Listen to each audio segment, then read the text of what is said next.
बिस्मिल्लाहिर्रहमानिर्रहीम। I hope आप सब लोग ठीक होंगे और गुड हेल्थ में होंगे। Today the topic of discussion is basis and dimension for vector space. हम देखेंगे कि किसी भी वेक्टर स्पेस की जो हमारे पास बेसिस होती हैं वो क्या होती हैं और उसके साथ इसकी डायमेंशन जो है वो हमारे पास क्या होती है। तो बेसिस की डेफिनेशन सबसे पहले लिख लेते हैं।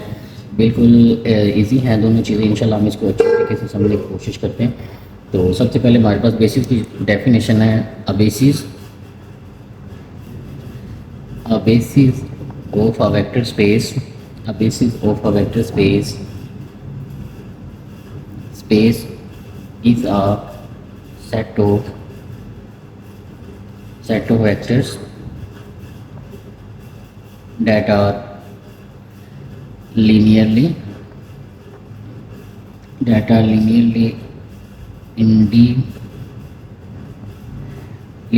independent and span the vector space। ठीक है, तो ये हमारे पास definition a basis of a vector space is the set of vectors that are linearly independent and span the vector space. हमारे पास क्या है, सेट बेसिस हमारे पास एक सेट होता है वेक्टर्स का जो हमारे पास लीनियरली इंडिपेंडेंट होता है, और अगर हम उसका स्पैन चेक करें तो पूरी वेक्टर स्पेस को जनरेट करता है या स्पैन करता है। इसको हम ऐसे भी लिख सकते हैं, for example V1 V2 up to so on Vn। ये हमारे पास सेट ऑफ वेक्टर्स है, सेट ऑफ वेक्टर्स, और ये हमारे पास किसी वेक्टर स्पेस के वेक्टर हैं। अब ये वाला जो सेट है इसको हम क्या कहेंगे, बेसिस कहेंगे किसी भी वेक्टर स्पेस V/F के लिए। इसका अगर ये दो कंडीशन को सेटिस्फाई करता है, पहली कंडीशन क्या है कि ये वाला जो सेट है इसको हम नाम दे लेते हैं S का। S इज़ लीनियरली इंडिपेंडेंट होगा। इसकी दूसरी कंडीशन हमारे पास क्या होगी कि अगर हम इसका लीनियर स्पैन चेक करें V1 V2 up to so on Vn का, तो ये हमारे पास होल जो है हमारे पास वेक्टर स्पेस V/F जिसको हमने नाम दिया उस पूरी वेक्टर स्पेस को जनरेट करेंगे। यहाँ पे हम इसको और भी लिख लेते हैं, एंड S जो है वो हमारे पास सब सेट है किसी भी वेक्टर स्पेस V का। ठीक है, ये हमने सेट ऑफ वेक्टर्स लिया है जो हमारे पास वेक्टर स्पेस के इक्वल भी हो सकता है या उसका सबसेट भी हो सकता है। तो ये वाला जो सेट है हमारे पास, ये सेट ऑफ वेक्टर्स जो है हमारे पास लीनियरली इंडिपेंडेंट होना चाहिए, और उसके साथ अगर हम इसका लीनियर स्पैन लें तो वो पूरी हमारी जो वेक्टर स्पेस है उसको अगर जनरेट करता है, तो ये वाला जो सेट है हमारे पास वो लीनियरली इंडिपेंडेंट होगा। तो हम एग्जाम्पल की तरफ चलते हैं और उसको देखते हैं कि इसका क्या मतलब है। सबसे पहले हमारे पास एग्जाम्पल है, एग्जाम्पल नंबर 1 या क्वेश्चन नंबर 1 हम दे लेते हैं। हम कहते हैं check that 1,0 0,1 is basis for R scale. हमारे पास ये एक सेट ऑफ वेक्टर्स दिया हुआ है जिसके अंदर 1,0 और 0,1 दो एलिमेंट है, तो वेक्टर्स दो हैं, एक ये वेक्टर है दूसरा ये वेक्टर। हमने चेक करना है कि क्या ये आर स्केल की हमारे पास बेसिस बनाता है या नहीं बनाता। तो इसके लिए हमने दो चीज़ें चेक करनी है। सबसे पहले हमने इसको चेक करना है कि क्या ये लीनियरली इंडिपेंडेंट है। तो लीनियरली इंडिपेंडेंट चेक करने का क्या तरीकाकार था, हमने लास्ट वीडियो में भी डिस्कस किया, तो इसको हम यहाँ से देख भी लेते हैं कि अगर ये हमारे पास सेट ऑफ वेक्टर्स है, ठीक है, ये वही एलिमेंट है 1 0 0,1, हमने इसको लीनियरली इंडिपेंडेंट चेक करना है। तो हम क्या लेंगे, α1 V1 प्लस α2 V2 इसका लीनियर कम्बिनेशन लेंगे और 0 के इक्वल पुट करेंगे, और α1 और α2 दोनों की वैल्यू कैलकुलेट करेंगे। अगर α1 और α2 दोनों 0 आ जाएंगे तो ये वाला जो सेट है हमारे पास लीनियरली इंडिपेंडेंट होगा। तो यहाँ पे हमने इनका लीनियर कम्बिनेशन लिया, उसको 0 वेक्टर के इक्वल पुट किया, इसको सिंप्लीफिकेशन किया, अल्फा को अंदर मल्टीप्लाई करवा दिया, α2 को अंदर मल्टीप्लाई करवा दिया। उसके बाद बेसिक ऑपरेशन हमने डिफाइन किया, ऑपरेशन जो एडिशन का था वो परफॉर्म किया। ये फॉर्म आ जाएगी, पहली एंट्री पहली में, दूसरी एंट्री दूसरी में आ जाएगी, α1 और α2 इसके इक्वल आ जाएगा। तो यहाँ से α1 भी 0 के इक्वल आ गया और α2 भी हमारे पास 0 के इक्वल आ गया। तो इसका मतलब ये हुआ कि हमारे पास ये जो सेट ऑफ, ये हमने सेट लिया S हमारे पास क्या है, S इज़ लीनियरली इंडिपेंडेंट हो गया। ठीक है, ये हमारी पहली कंडीशन थी, वो हमारे पास सेटिस्फाई होगी। ये हमने इसके अंदर इसको प्रूव किया हुआ था कि 1,0 और 0,1 हमारे पास क्या है, लीनियरली इंडिपेंडेंट हो गया। अब हम दूसरी कंडीशन चेक करते हैं कि अगर हम इसका स्पैन लें तो हमारे पास क्या आएगा, होल वेक्टर स्पेस को जनरेट करें। तो उसका आसान तरीका हम ये लेते हैं कि हम एक एलिमेंट x, y जो है वो R2 से बिलोंग करवा लेते हैं। ठीक है, और इस एलिमेंट को हम इनके लीनियर कम्बिनेशन में लिखते हैं। हमने इसका लीनियर स्पैन लेना है और पूरी वेक्टर स्पेस के इक्वल आना चाहिए। तो कैसे लेंगे, हम ले लेते हैं लीनियर कम्बिनेशन, दोबारा लें, α1 V1 प्लस α2 v2 हम इसको किसी एलिमेंट x, y के इक्वल लिख लेते हैं कि अगर हम इसका लीनियर स्पैन लें तो ये इस वेक्टर के इक्वल आता है। और हम ये देखेंगे कि ये जो लीनियर स्पैन है वो इस पूरी x y को जनरेट करेगा। यहाँ से x, y element as it is आ गया, अल्फ़ा 1 की जगह पे अल्फ़ा 1 ही रहेगा और वेक्टर की जगह पे 1, 0 लगा दे, ठीक है, प्लस अल्फ़ा 2 आ जाएगा और यहाँ पे हमारे पास क्या आ जाएगा, 0, 1 आ जाएगा। तो अगर आप इसको सॉल्व करेंगे तो ये आ जाएगा अल्फ़ा, 0 और यहाँ से हमारे पास आ जाएगा alpha 2, 0 that is equal to alpha 1, alpha 2 और ये हमारे पास x, y की इक्वल आ जाएगा। अब हमें इस बात का पता है कि अल्फ़ा 1 एंड अल्फ़ा 2 जो है ये दोनों हमारे पास R के एलिमेंट हैं। तो यहाँ पे हमें अल्फ़ा 1 और अल्फ़ा 2 की डिफरेंट वैल्यू देते हुए हमारे पास जो ये पेयर है इसकी तमाम एंट्रीज हम कैलकुलेट कर सकते हैं फॉर आर स्केल।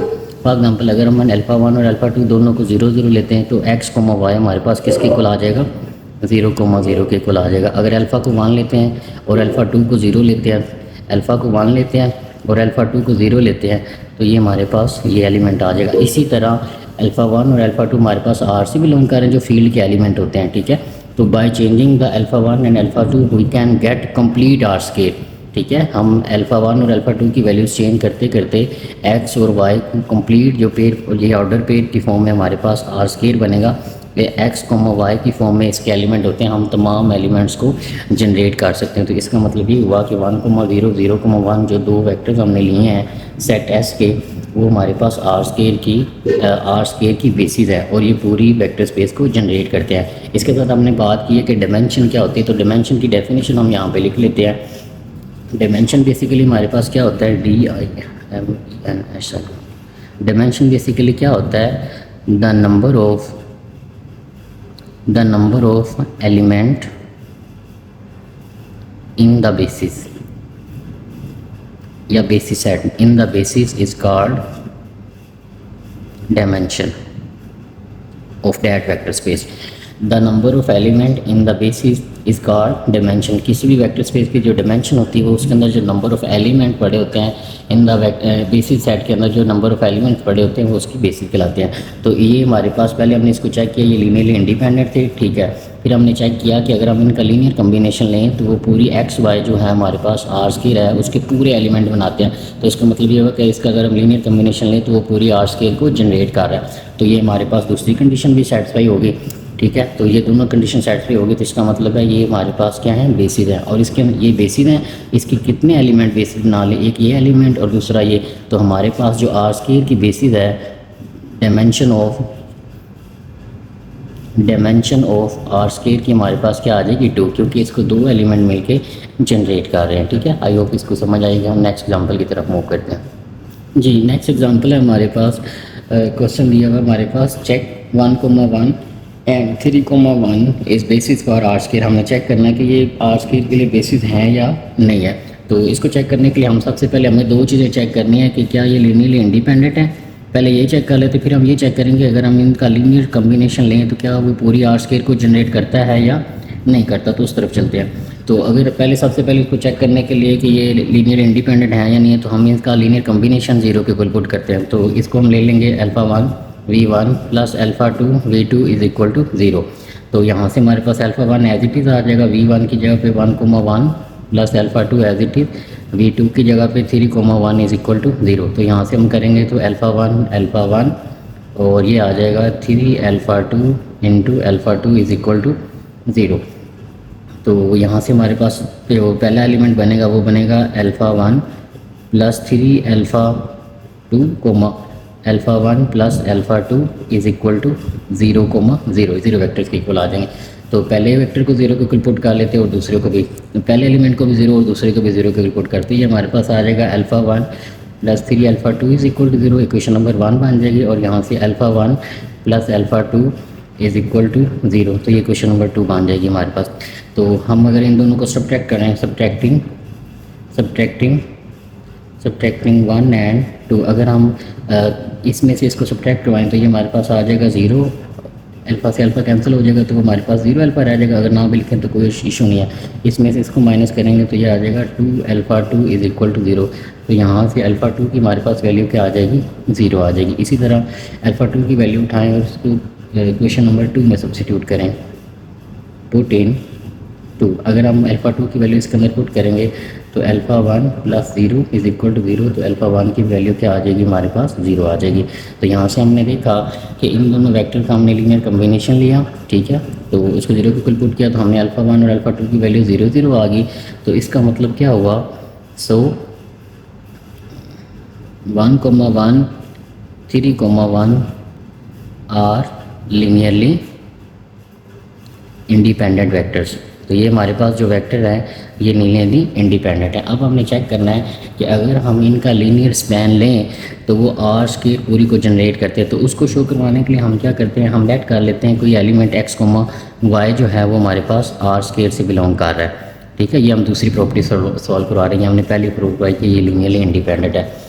अब हम क्या कहते हैं, इसका एलिमेंट को हम इसके लीनियर कॉम्बिनेशन में लिखते हैं और अब प्रूव करेंगे कि ये वाला जो एलिमेंट है इन तमाम एलिमेंट से आर स्क्वायर के तमाम एलिमेंट जो हैं वो कैलकुलेट किए जा सकते हैं। तो जब आप इसको बनाएंगे तो बेसिकली क्या आएगा, ये बनेगा एक्स कोमा वाई। जब आप लीनियर कॉम्बिनेशन इनका बनाएंगे इन दोनों वेक्टर्स का तो ये बिल्कुल इसी के इक्वल आएगा। जो 0 0 वेक्टर हमने लिया वहाँ पे हम एक्स वाई ले लेते हैं और ये लीनियर कॉम्बिनेशन से फॉर्म इनकी बनेगी। ये हमारे पास आएगा alpha one plus 3 alpha two comma alpha one plus alpha to, ये हमारे पास फॉर्म बनेगी। अगर किसी को समझ नहीं है तो मैं थोड़ा एक्सप्लेन कर देता हूँ।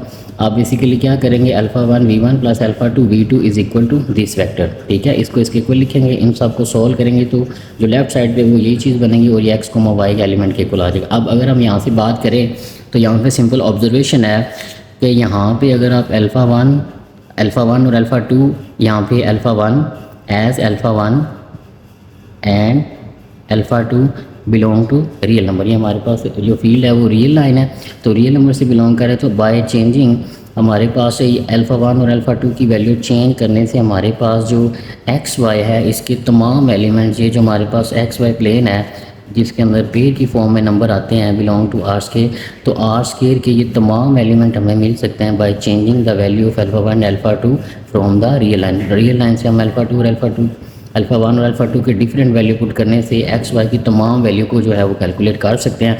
तो इसका मतलब ये हुआ कि अगर हम इन वेक्टर्स का लीनियर स्पैन ले रहे हैं तो वो पूरे एक्स वाई जो पूरी आर स्क्वायर है उसको जनरेट कर रहे हैं। तो यहाँ से हमारे पास ये set of vectors linearly independent भी हो गया और ये हमारे पास इनका अगर हम लीनियर स्पैन ले रहे हैं तो वो पूरी वेक्टर स्पेस आर स्क्वायर को जनरेट कर रहा है। तो इसका मतलब क्या हुआ कि 1,1 3,1 are basis for R square.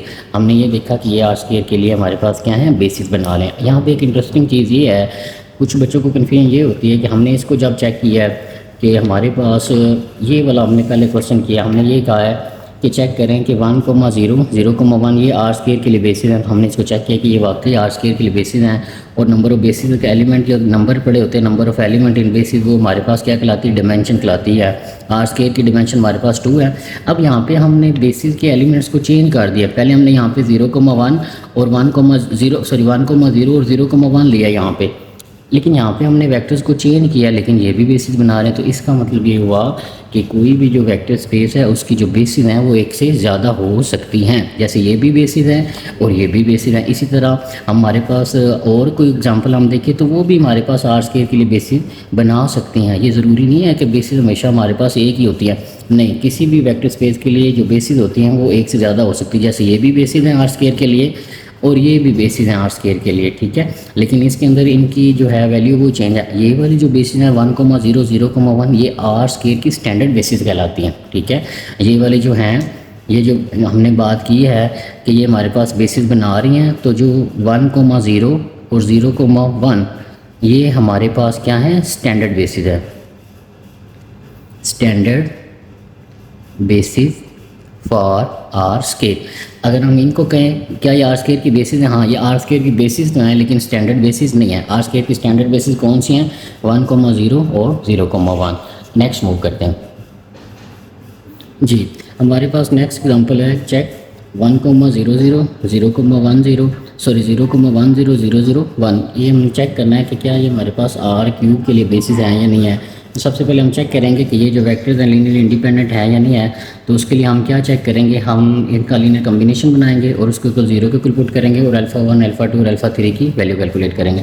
तो ये हमारे पास आएगा alpha 1 V1 plus alpha two V2 plus alpha three V3 is equal to 0। तो यहाँ पे आ जाएगा अल्फ़ा वन V1 की वैल्यू पुट कर देंगे 1,0,0, फिर अल्फ़ा टू की वैल्यू पुट कर देंगे V2 की 0,1,0, फिर अल्फ़ा थ्री आ जाएगा, यहाँ पे वेक्टर थ्री की वैल्यू पुट कर देते हैं इज इक्वल टू 0 वेक्टर हमारे पास आ रहा है।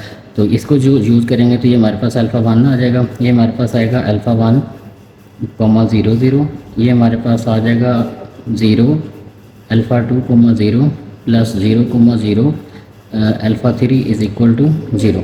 तो यहाँ से हमारे पास आ जाएगा alpha one alpha two alpha three is equal to 0 vector हमारे पास 0,0 आ जाएंगे, क्योंकि इसके 3 एलिमेंट है तो इसे भी 3 एलिमेंट ले लेते हैं। ठीक है, तो ट्रिपलेट है तो ये भी ट्रिपलेट ले लेते हैं। तो अल्फ़ा ये जो एक वेक्टर है इस वेक्टर के इक्वल है, तो इसका मतलब पहला एलिमेंट पहले के इक्वल है, दूसरा दूसरे के और तीसरा तीसरे के। तो यहाँ पे alpha one is equal to 0, alpha two is equal to 0, alpha three is equal to 0। तो यहाँ पे हमारे पास alpha one alpha two alpha three की वैल्यू हमने कैलकुलेट की और वो हमारे पास 0,0 आई।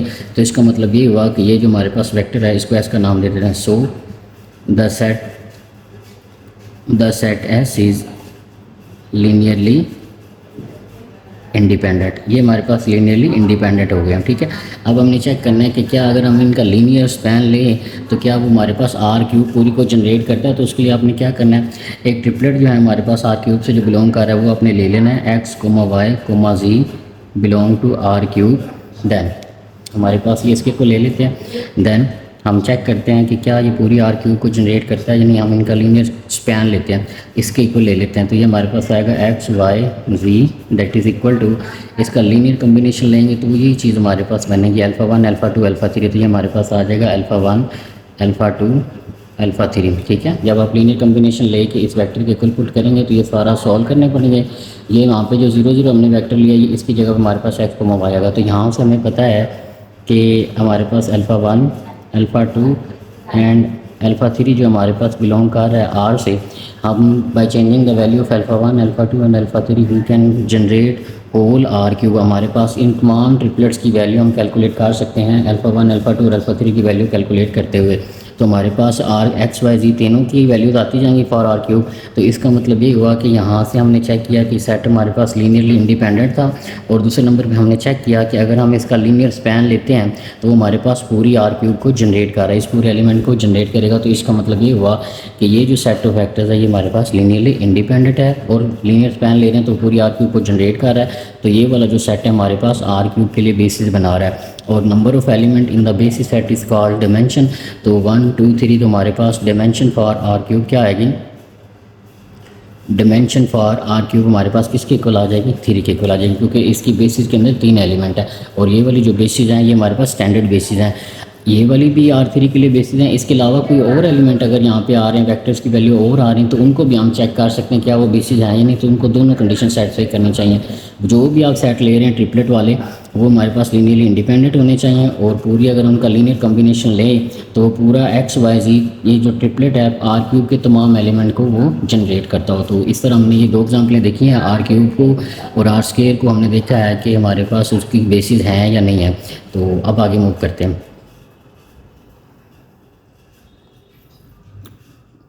जी हमारे पास ये क्वेश्चन है, show that E1 E2 and E3 is basis for all basis for vector space of all the 2x2 symmetric matrix. अगर हमारे पास 2x2 के सिमेट्रिक मैट्रिक्स हैं तो हमने चेक करना है कि ये वाले जो एलिमेंट्स हैं वेक्टर्स हैं E1 E2 E3 ये हमारे पास क्या हैं उसके लिए बेसिस है।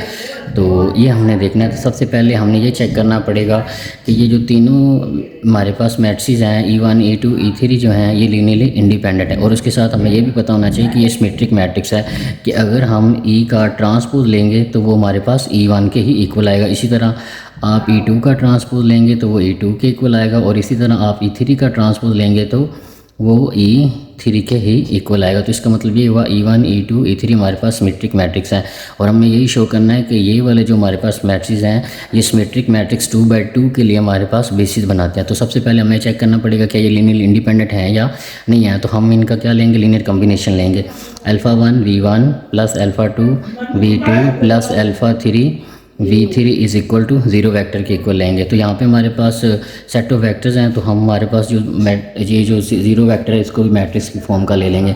तो यहाँ पे हम इसको ले लेते हैं अल्फ़ा 1 इंटू V1 हमारे पास ये है 1,0,0 यहाँ पे हमारे पास अल्फ़ा 2 आ जाएगा, इसको करेंगे तो ये आ जाएगा 0 1 0, और ये हमारे पास अल्फ़ा 3 आ जाएगा, ये हमारे पास किसके इक्वल आ जाएगा 0 0 1 0, और ये हमारे पास 0 वेक्टर के इक्वल आ जाएगा 2/2 के।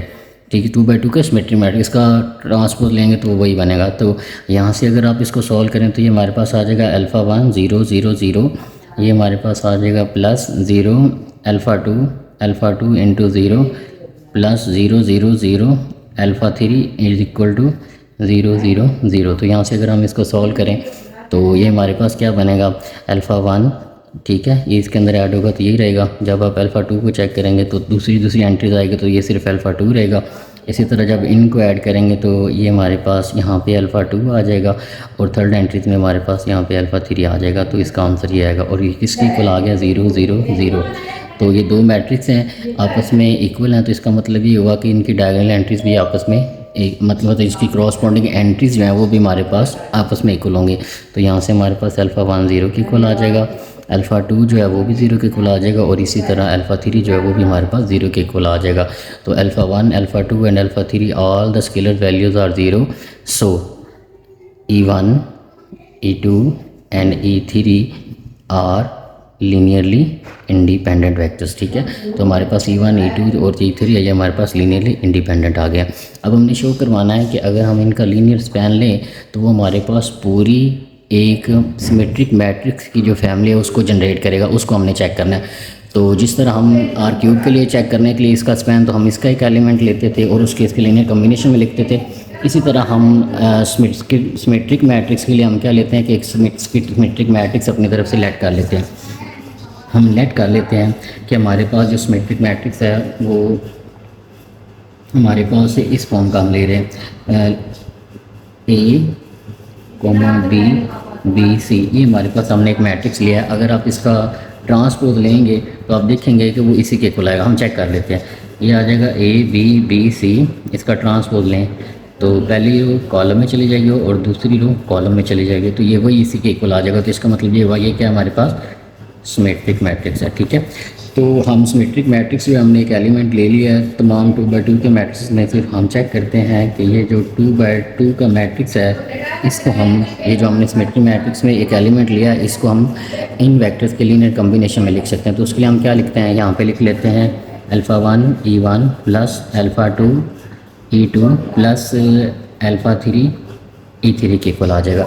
तो यहाँ से अगर आप इसको गौर करें तो ये हमारे पास किसके इक्वल आ जाएगा, वो हमारे पास इक्वल टू आएगा, ये हमने इसको लीनियर कॉम्बिनेशन बना के चेक किया तो इन सब का आंसर हमारे पास किसके इक्वल आया, अल्फ़ा 1 अल्फ़ा 2 एंड अल्फ़ा 3। तो यहाँ से अगर आप गौर करें B C, तो by changing the values of तमाम अल्फ़ा 1 अल्फ़ा 2 एंड अल्फ़ा 3 की तमाम वैल्यूज़ को चेंज करते हुए हम पूरा ये जो है वेक्टर्स इसको जनरेट कर सकते हैं। ठीक है, तो बेसिकली ये क्या होगा, ये वही उसी के इक्वल आ रहे हैं हमारे पास, उसी फॉर्म के ही इक्वल आ रहे हैं। तो यहाँ पे हम इसको ऐसे भी देख सकते थे, अगर आप इसको आसानी से देखना चाहते हैं तो हम अल्फ़ा 1 अल्फ़ा 2 और अल्फ़ा 3 को अगर हम अल्फ़ा 1 को A ले लें, अल्फ़ा 1 को A ले लें, अल्फ़ा 2 को B ले लें और अल्फ़ा 3 को C ले लें, तो ये बेसिकली हमारे पास किसके इक्वल बनेगा, ये हमारे पास बन जाएगा A B B C that is equal to A B B और C।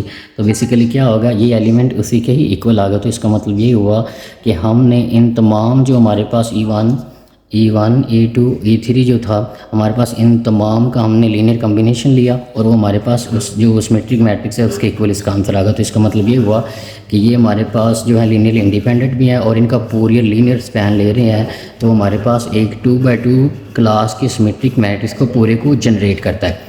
ठीक है, तो यहाँ पे हमारे पास इसका ये हमारे पास बेसिस बनाता है, हमने इसको प्रूव कर दिया। ठीक है, और इसके अंदर बेसिस एलिमेंट कितने हैं, 3 है, 1 2 3, तो इसकी डिमेंशन भी हमारे पास कितनी आएगी, 3 आएगी। आई होप सो आपको इस लेक्चर की समझ आई होगी।